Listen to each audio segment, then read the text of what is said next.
Good morning UP. ETV Bharat के morning podcast में आपका स्वागत है। आप सुन रहे हैं कीर्ति तोमर को। देश प्रदेश और दुनिया की कुछ बड़ी खबरें लेकर हम एक बार फिर हाजिर हैं। तो चलिए शुरुआत करते हैं खेल की खबरों से। बटलर ने बजाया दिल्ली का बैंड। आईपीएल 2022 में शुक्रवार को राजस्थान रॉयल्स और दिल्ली कैपिटल्स के बीच कड़ा मुकाबला हुआ। राजस्थान रॉयल्स ने दिल्ली कैपिटल्स को 15 रनों से मात दे दी। जोश बटलर के शानदार शतक की बदौलत राजस्थान ने दिल्ली को 223 रनों का टारगेट दिया था। बटलर का इस सीजन में यह तीसरा शतक है। दिल्ली 20 ओवर में 207 रन ही बना पाई।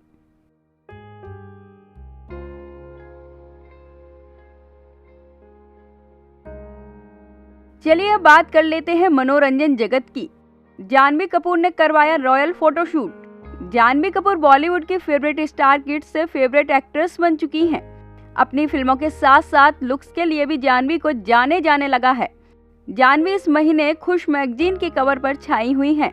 इस वेडिंग स्पेशल मैगजीन के लिए जानवी कपूर ने रीगल और रॉयल फोटोशूट करवाया है। ट्रेडिशनल लुक में जानवी बेहद ही खूबसूरत नजर आ रही थी।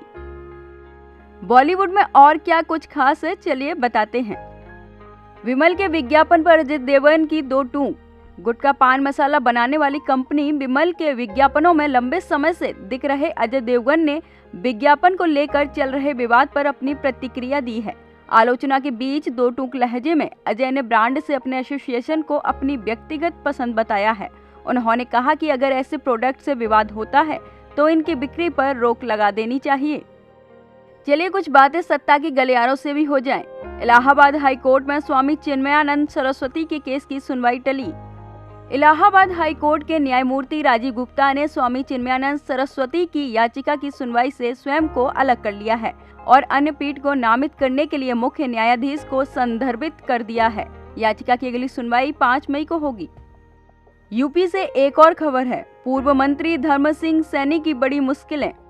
पूर्व मंत्री धर्म सिंह सैनी की मुश्किलें बढ़ती जा रही हैं। सहारनपुर के कस्बा चिल्काना में गौशाला की जमीन पर अवैध कब्जा कर मार्केट बनाने के मामले में पूर्व मंत्री और नगर पंचायत अधिशासी अधिकारी समेत 12 लोगों को अतिक्रमण हटाने का नोटिस दिया गया है। मार्केट में 2 दुकानें पूर्व मंत्री की भी हैं। वीर कुंवर सिंह ने 80 साल की उम्र में भी अंग्रेजों के उड़ा दिए थे होश।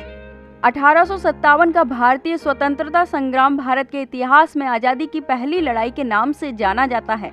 इसमें वीर योद्धा थे 80 साल के वीर कुंवर सिंह। इन्होंने भोजपुर की धरती पर अंग्रेजी शासकों के छक्के छुड़ा दिए थे। अंग्रेजों की लाख कोशिश के बावजूद भी भोजपुर लंबे समय तक स्वतंत्र रहा। 23 अप्रैल का दिन उनके विजय उत्सव के रूप में मनाया जाता है। चलिए अब रुख कर लेते हैं राष्ट्रीय खबर का। सेना की खुफिया जानकारी पाकिस्तान भेजने वालों के खिलाफ एनआईए चार्जशीट। राष्ट्रीय जांच एजेंसी ने एक बड़े जासूस रैकेट का पर्दाफाश किया है। एनआईए ने गुजरात से गिरफ्तार आरोपी अल्ताफ हुसैन गंजी भाई से पूछताछ के बाद बड़ा खुलासा किया है।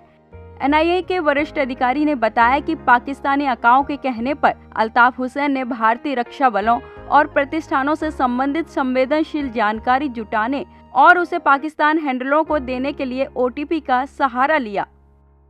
नीति आयोग के वाइस चेयरमैन पद से राजीव कुमार का इस्तीफा। नीति आयोग के उपाध्यक्ष राजीव कुमार ने अपने पद से इस्तीफा दे दिया है। राजीव कुमार कई सालों से इस पद पर बने हुए थे। राजीव कुमार की जगह अब डॉक्टर सुमन केबेरी को नीति आयोग के उपाध्यक्ष की जिम्मेदारी सौंपी गई है। सुमन केबेरी 1 मई से नीति आयोग के उपाध्यक्ष का कार्यभार संभालेंगे। चलिए अब बात कर लेते हैं अंतर्राष्ट्रीय जगत की। रूसी रक्षा अनुसंधान केंद्र में आग लगने से मचा हड़कंप। उत्तरी पश्चिमी रूसी शहर त्वेर स्थित एक रक्षा अनुसंधान केंद्र में गुरुवार को आग लगने से इमारत में फंसे लोग खिड़कियों से छलांग लगाने लगे। आग लगने के कारण 6 लोगों की मौत हो गई और 27 से ज्यादा लोग घायल हो गए हैं। यह जानकारी शहर के प्रशासन ने दी है। अब चलते चलते आज का इंस्पायरिंग क्वेट। कौन कहता है कामयाबी किस्मत तय करती है, इरादों में दम हो तो मंजिल भी झुका करती है। आज के लिए बस इतना ही। कल फिर मिलेंगे इसी समय ईटीवी भारत पर। तब तक के लिए goodbye and take care. आपका दिन शुभ हो।